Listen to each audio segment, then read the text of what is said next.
Amrywiol iawn yw'r olygfa yn y rhan gogleddol o'r prif gylch, gan mai fan hyn mae'r Rhan-Frid Cymreig yn mynd i fod yn cystadlu drwy gydol y dydd, ac ar hyn o bryd ni'n edrych ar Pencampwriaeth Ifanc, yn olygfa wahanol o achos mae'r Rhan-Frid Cymreig.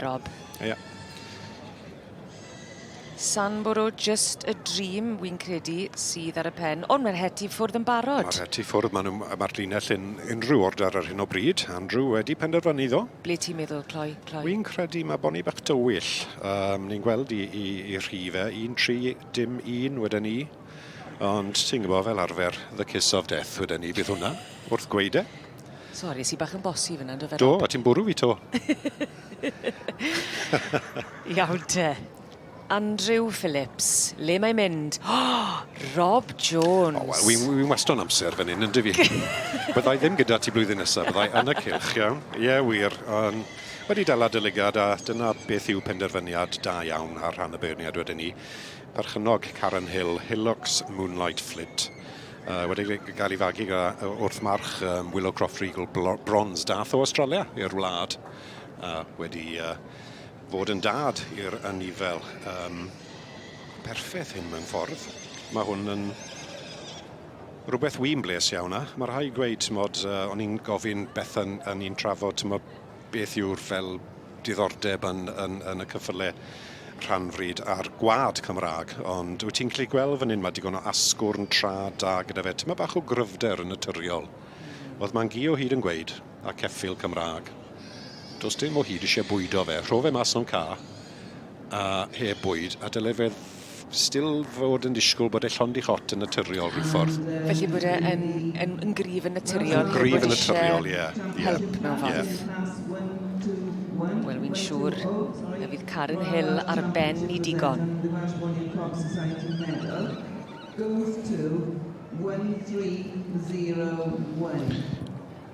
And that is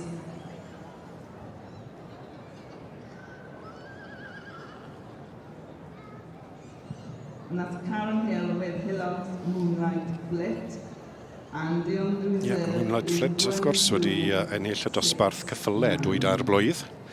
Ac yn y byd dangos y diwrnodau hyn, mae hwn yn mynd i fod yn geffyl. Bydd rhywun yn talu digon arian am. Mae fe'n batrwn gallu di farchogaeth mewn sawl adran dangos y blynydde. Mae blwyddyn hyn. Odi mae e, odi. Mae'n geffyl saff.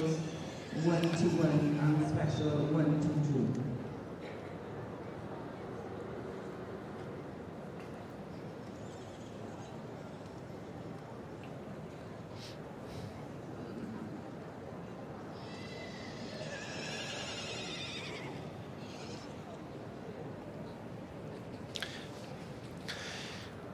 Jerome Hafforth yn trafod o brydfa Stanley Grange sydd yn magu cyffyle a ponis arbennig.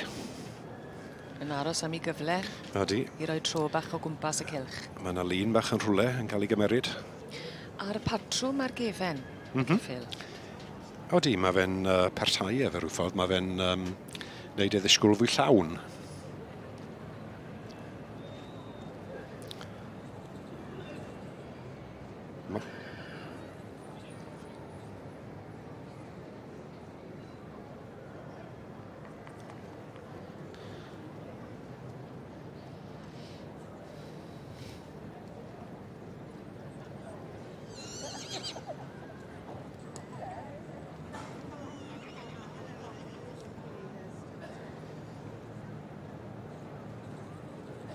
Mae yna rhyw drefniadau yn cadw Jerome sy'n trafod bencampwr y cyffyle ifanc yn yr adran Rhan-Frid yn cael ei wneud yna.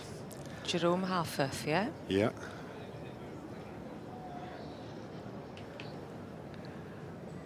Popeth i weld yn digon relaxed yn y gogledd yna. Oes, yn aros i tro. Na'r lle i fod.